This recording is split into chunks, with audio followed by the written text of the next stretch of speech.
네, 안녕하세요. 다니엘입니다. 이번 시간은 1년 이동 평균선에 대해서 좀 알아보는 시간 가져보도록 하겠습니다.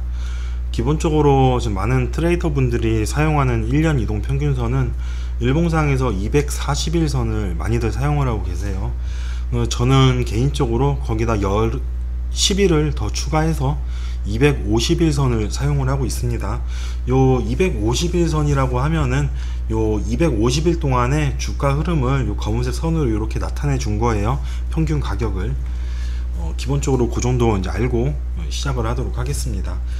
지금 여기 차트 모습을 보게 되면은 요 구간을 보시게 되면 1년 이동 평균선 위에서 캔들이 지속적인 강한 상승의 모습을 지금 보여주고 있죠. 1년 이동 평균선은 요 부분이에요. 요 검은색 땡땡이 요 라인 이렇게 움직이는 선, 지금 지속적인 상승의 모습을 보여주고 있고, 요 상승 이후에 이제 이평선에 캔들이 닿았을 때 요 모습을 살펴보시게 되면, 닿았을 때 처음에는 반등의 모습을 보여주다가 이제는 라인을 훼손을 해버리고 나서 단기적인 이렇게 박스의 모습을 만들어 줬죠. 주가는 항상 그래요. 상승 이후에는 가격 조정과 기간 조정이 이렇게 이어진다. 그리고 나서 기간 조정 와중에 단기간에 이런 식으로 박스를 만들어 줍니다.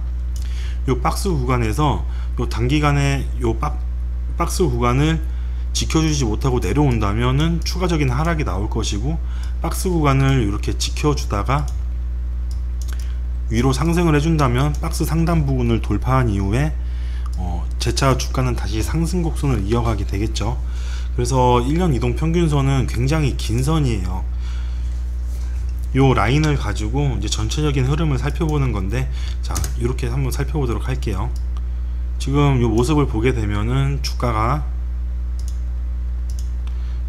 상승 이후에 가격 조정을 거치고 단기 박스를 이렇게 만들어 주죠. 이런 식으로. 그리고 나서 요 지지 라인을 지켜주지 못하고 재차 한 번 더 빠져줍니다. 그리고 나니까 이렇게 지지 라인이 지금은 저항대로 라인이 바뀌고 나서 재차 올라올 때마다 이렇게 저항받는 모습을 보여주죠. 그리고 나서 요 위에 박스 상단 부분, 요 라인을 이렇게 보시게 되면 요 부분에서도 물량을 소화하는 과정을 이렇게 거치게 됩니다. 그래서 1년 이동 평균선은 상승 곡선이 완만하게 그려지다 이제 박스 구간에서는 기울기가 이런 식으로 좀 수평적으로 바뀌는 모습을 보여주죠. 이런 식으로 좀 큰 추세를 볼 때 이렇게 사용을 하는 건데, 요거를 이제 다른 종목을 가지고 한번 살펴보도록 할게요. 어떤 종목이 좋을라나? 예, LG 디스플레이 요거 한번 살펴보도록 하겠습니다. 이렇게 보게 되면 굉장히 장기간의 추세인데, 지금 모습을 한번 살펴보도록 할게요. 자, 1년 이동 평균선 밑으로 캔들이 강하게 내려온 이후에 주가가 엄청난 하락을 했어요. 그리고 나서 1년 이동 평균선 부분에 주가가 닿게 되니까 요 부분에서 단기간의 박스 구간을 거치고 재차 이렇게 하락하는 모습을 보여줍니다. 그리고 나서 1년 이동 평균선에서 다시금 하락하는 모습을 보여주고 또 하락하는 모습을 보여주고, 그러던 와중에 이제 주가가 어느 정도 바닥을 다지고 나니까 요 부분이죠. 어느 정도 이제 바닥을 다지고 나니까 이동 평균선의 기울기가 강하게 하락 곡선을 그리던 이동 평균선이 이제는 완만해지는 모습을 보여주고 있어요. 바닥 구간에서 매물대를 소화해주며. 그리고 나서 이동 평균선을 돌파를 해주고 난 이후에 이제 주가는 요 저항받던 부분을 오니까 이제 지지 라인으로 작용해서 상승하는 모습을 보여주고 있죠.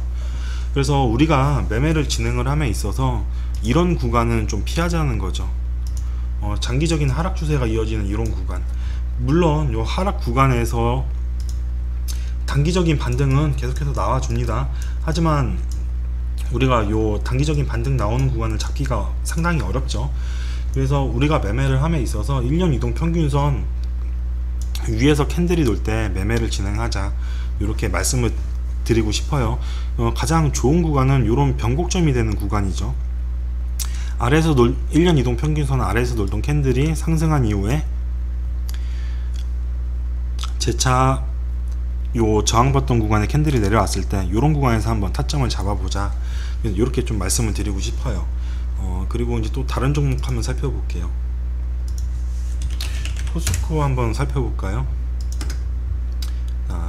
이 종목도 괜찮네요, 살펴보기가. 자, 보게 되면은 1년 이동 평균선의 저항을 받고 캔들이 하락을 하고, 다시금 1년 이동 평균선과 캔들이 맞닿을 때 저항을 받고 하락을 하고, 또 재차 저항 받고 하락하고, 요 구간에서 이제 보시게 되면 강한 거래량을 동반해서 주가가 이렇게 상승한 모습을 보여주죠. 요 구간에서도 요 처음 상승했던 요 일봉상 모습에서 재차 한 번 더 눌렸다면은 요런 구간이 이제 타점이 될 수 있는데, 단기간에 급격하게 상승을 해줬습니다. 그래서 저항받던 1년 이동 평균선을 저항받던 구간을 상승 돌파 이후에 재차 그 1년 이동 평균선을 터치할 때 그 라인이 이제는 지지 라인으로 작용할 가능성이 굉장히 크다는 거죠. 우선 차트의 모습을 보게 되면은 단기간에 하락을 거칠 때는 이런 모습을 볼 수 있죠. 1년 이동 평균선과 캔들 간의 이격이 굉장히 넓습니다. 이 이격을 좁혀가는 과정 자체가 조금씩 바닥을 다지는 모습이라고 볼 수가 있겠죠. 그래서 이격을 좁히는 와중에 저항대를 한 번 더 확인하고 밑으로 눌린 상황에서 캔들이 재차 상승하고 나서 한 번 더 또 눌려주는 이런 구간들, 추세의 변곡점을 좀 바라볼 수 있는 이런 구간에서 매매를 진행을 한다면, 우리가 그래도 하락 구간에서 한 1년 2년 물려있는 것보다는 그래도 상승 초입 구간에서 베팅을 한다면 조금 더 매매가 수월해지지 않겠나, 그래서 좀 말씀을 드리고 싶어요.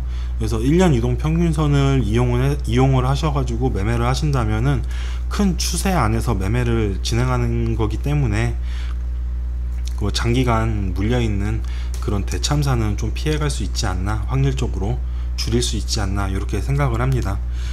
그래서 1년 이동 평균선에 대해서는 이 정도 간단하게 말씀드리도록 하겠습니다.